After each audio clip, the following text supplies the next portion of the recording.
नंद मुनि राज का इतना विशुद्धि बढ़ी कि तीर्थंकर प्रकृति का अर्जन कर लिया। माने अब वो तीर्थंकर बनेंगे, और उस भाव से उन्होंने कठिन तप करके अच्युत स्वर्ग में, अच्युत स्वर्ग, प्राण स्वर्ग ऐसे नाम आते, वहां इंद्र बने। इंद्र के वैभव में भी तल्लीन नहीं हुए। ज्ञानी जब एक बार व्यक्ति जाग जाता है ना, तो जापान छोड़ करके भी भारत आ जाता है। महावीर भगवान का लाडू तो हम अपने देश में जाके चढ़ाएंगे। जाग जाता है तो भोगों से भाग जाता है और धर्म ध्यान में लग जाता है, और ना जागे ना तो यहाँ आकर के भी वो नाश्ता की जुगाड़ में घूम रहा होगा।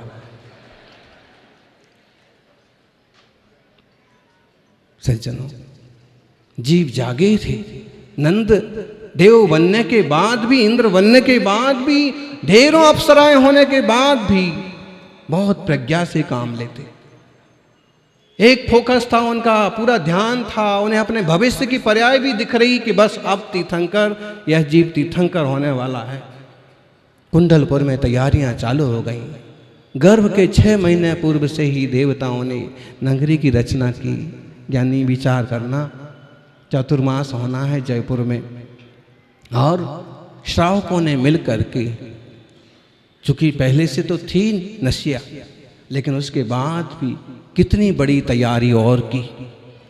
1 मंडप, 2 मंडप, 3 मंडप, इतने रूम, उतने रूम, और श्रावकों ने इतनी बड़ी तैयारी की।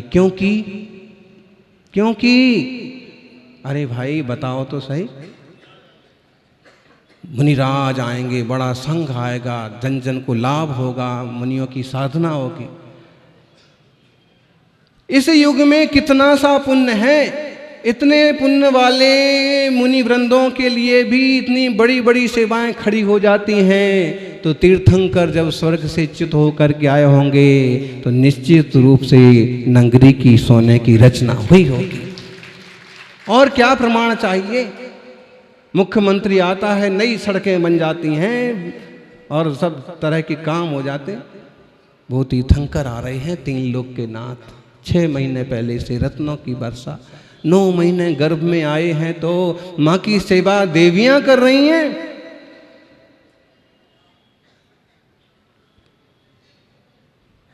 देख लो आप।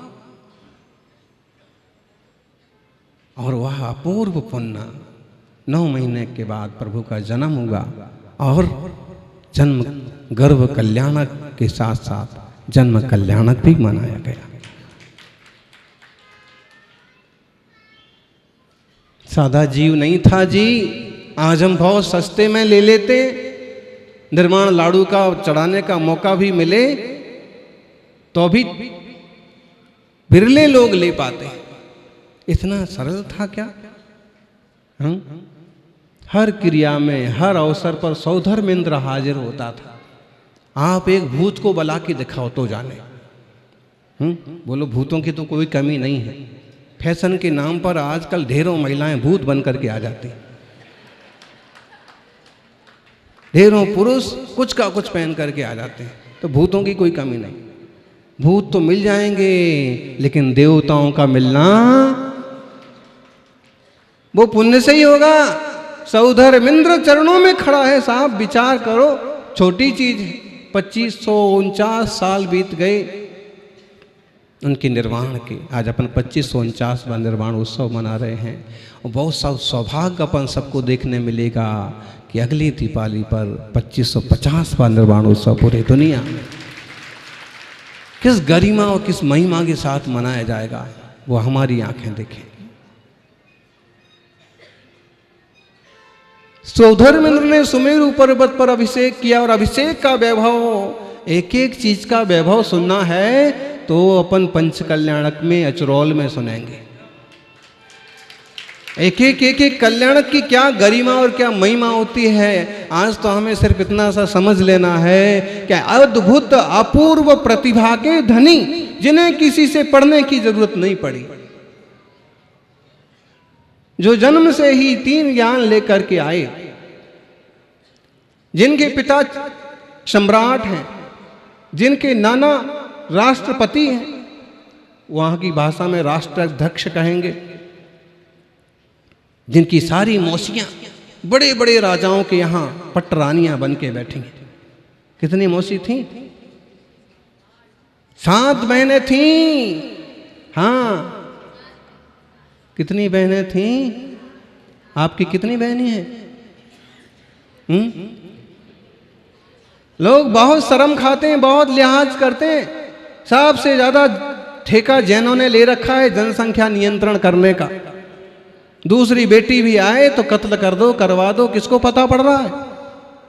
विचार करना, हमारे तीर्थंकर महावीर की मां, उनकी बहनें 7 थी, उनकी मौसियां 6 थी। और इसका मतलब है कभी अगर बेटियां ही बेटियां आती हैं और आपको नहीं चाहिए, आप ब्रह्मचर्य लो, आप दूसरा व्रत लो, लेकिन कोख में आने के बाद किसी जीव के साथ अन्याय नहीं होना चाहिए। महिलाओं के अधिकार हैं साहब, गर्भपात करवाएं, जो करवाएं वो करवाएं, लेकिन गर्भ में आए हुए जीव के कोई अधिकार नहीं है क्या? जो बोल नहीं सकता उसके तो पहले अधिकार होना चाहिए, जो भाग नहीं सकता उसके पहले अधिकार होना चाहिए, जो शिकायत नहीं कर सकता उसके भी तो अपने अधिकार होना चाहिए। बोलो, आज सरकारें भी दिव्यांगों के लिए विशेष अधिकार दे रही हैं। वो एक तरह से पेट में है, दिव्यांग है, अभी तो उसके अंग भी पूरे नहीं बढ़े।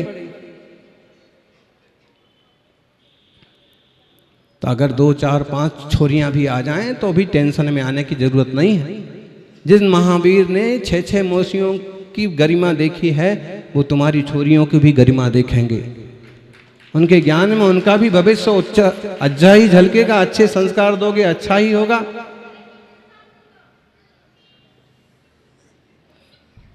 महावीर स्वामी ने अपने देश में, अपने काल में जो विपरीत भयंकर परिस्थितियां थी, उन सबको कंट्रोल किया।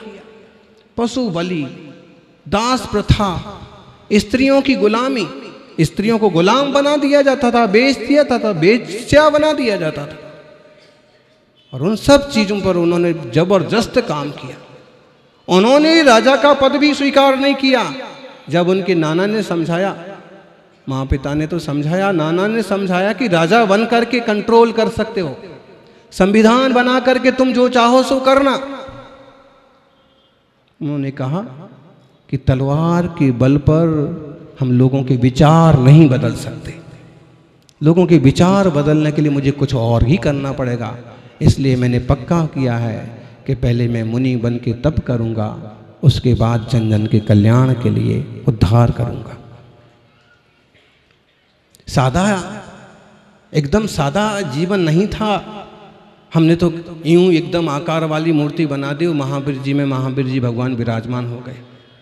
जबरदस्त, कितना जोरदार जीवन रहा हो। महात्मा गांधी ने केवल देश के स्वतंत्रता के लिए काम किया, और सारी पार्टियां, सारे ऑफिसेस में तस्वीर लगी हुई है। महावीर स्वामी ने 2500 साल पहले क्या किया होगा जो सारी दुनिया आज भी याद करती? कितना जबरदस्त जीवन रहा होगा, विचार करो। एक उदक चंदन करके और माथा ढोक के और भाग लिए, उतने से काम नहीं चलेगा। आज आप सबको जागने की जरूरत है।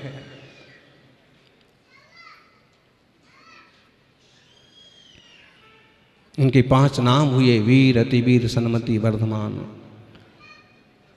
नाथ, पुत्र, काश्यप, ढेरों नाम हुए। जिंदगी भर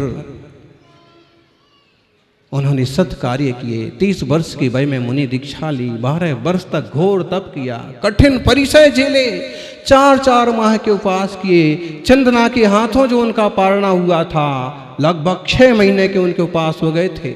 अब विग्रह नहीं मिला, मिला तो चंदना से मिला, और उन्होंने स्त्री मुक्ति का एक संदेश दिया, महिलाओं के कल्याण का, उद्धार का एक मार्ग दिया। आज आप लोगों को अपने को भी करने लायक बहुत काम है।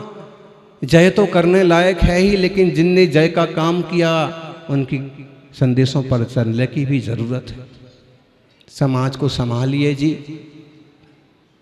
छोरियों को संस्कार दीजिए, सही समय पर सही परिवार में जोड़ दीजिए। छोरों को भी सही समय पर सही जगह से संबंध बना करके उन्हें आगे बढ़ना दीजिए। सारे जिनालय हमारे हैं, सारे भगवान हमारे हैं, और जिनके हाथ में पिछी कमंडल है और 5 महाव्रतों की गरिमा है, वो सारे संत हमारे।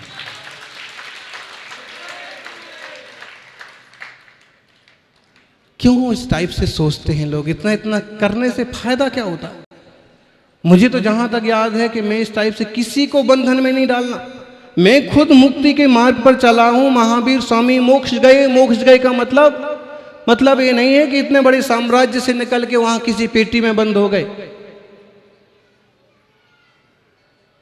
सबसे बड़े इतना बड़ा साम्राज्य से मुक्त हुए पहले तो वो, और बाद में कुंठाओं से, विकल्पों से, संकल्पों से, कर्मों से, कसायों से यहां तक मुक्त हुए कि पूर्ण निर्मल स्वभाव को पा करके सिद्ध लोक के वासी बन गए। आप क्यों बंधन स्वीकार करते हो? एक पंथ का बंधन स्वीकार कर लिया, ऐसे गले में रस्सी बांध ली कि उस पंथ के अलावा कोई दूसरा दिख गया तो भौंके बिना रहा नहीं जाता। अरे भाई, ये बंधन ही तो है। एक संत का बंधन मान लिया, भाई वो ही है जो कुछ है। साहब, वसु बहु रत्न वसुंधरा, धरती पर ढेरों रत्न हैं, एक ही रत्न नहीं है। और ढेरों रत्नत्रय के धारी हैं, वो सौभाग्यशाली हैं जिन्होंने रत्नत्रय प्राप्त किया। कुंठा में बंद मत दिए, उस व्यर्थ की धारा में मत बंधिए। हम उन संकल्पों से बनेंगे जिससे हमारा कल्याण होगा। रात्रि भोजन नहीं करेंगे, जहां नॉनवेज होता होगा वहां हम पानी नहीं पिएंगे, गलत परिवार से हम संबंध नहीं जोड़ेंगे, गलत संगति नहीं करेंगे। जीवन में हम कभी मद्य मांस मधु को हाथ नहीं लगाएंगे। रात्रि भोजन हर हाल में जहां तक बनेगा त्याग रखेंगे। ये संकल्प कहलाएंगे। कुछ बंधन ऐसे होते हैं जो आपको मुक्ति देने वाले होते हैं, लेकिन कुछ बंधन ऐसे होते हैं जो आपको कुएं का मेंढक बना देते हैं। उसके आगे उसे कुछ सोचता ही नहीं, उसके आगे उसे कुछ सोचता ही नहीं। एक दर्शन करने के लिए वह इधर से कहां तक भागा जाएगा, और दूसरे मुनिराज उनके घर के सामने से निकल जाएंगे तो वो दरवाजा बंद करके भीतर तो भाग जाएगा। किस मार्के का है, कितने वजन का है, कब गिरा है, कैसे गिरा है, आप कुछ भी नहीं करोगे। दिखेगा चुपचाप उठा के, बोलो जी सोगानी, क्या करोगे? सोने का सिक्का दिखेगा तो सबसे पहले स्वाभाविक है, उसमें बुराई क्या है? ऐसे ही हमको मुनिराज दिखेंगे तो उनको सबसे पहले शर्त रहेगी, मूल गुण जो है, चारित्र जो है, वो जैसा रतन कर्ण श्रावकाचार्य में समंत्रबद्ध स्वामी ने कहा है वैसा होना चाहिए। पहली बार तो हो जाएगा, लेकिन कमियां दिखने के बाद हम उनको सुधारेंगे। क्यों जी अध्यक्ष जी?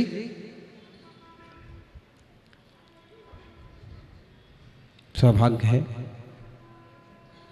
ऐसे जिनेश्वर का मंगलमय शासन हमें मिला, और हम इस मंगलमय शासन में पूरी ईमानदारी से आगे बढ़ें।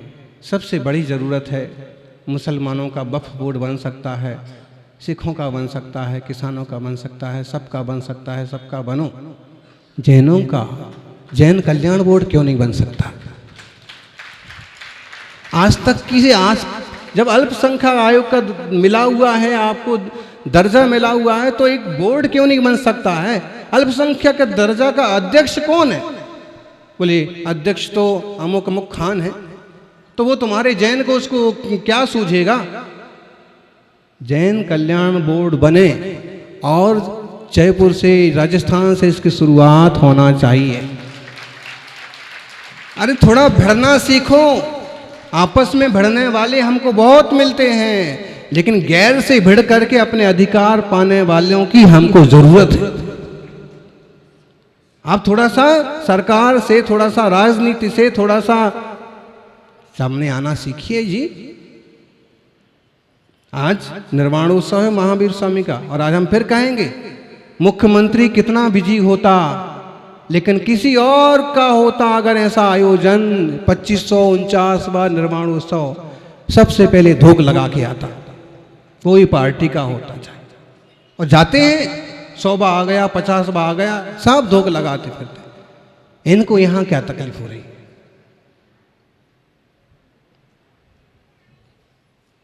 ठीक है आएंगे, हमें उससे कोई लेना देना नहीं, लेकिन हमारी ऐसी पावर क्यों नहीं है कि मौके उनको खुद उठाना चाहिए, खुद सामने से आना चाहिए।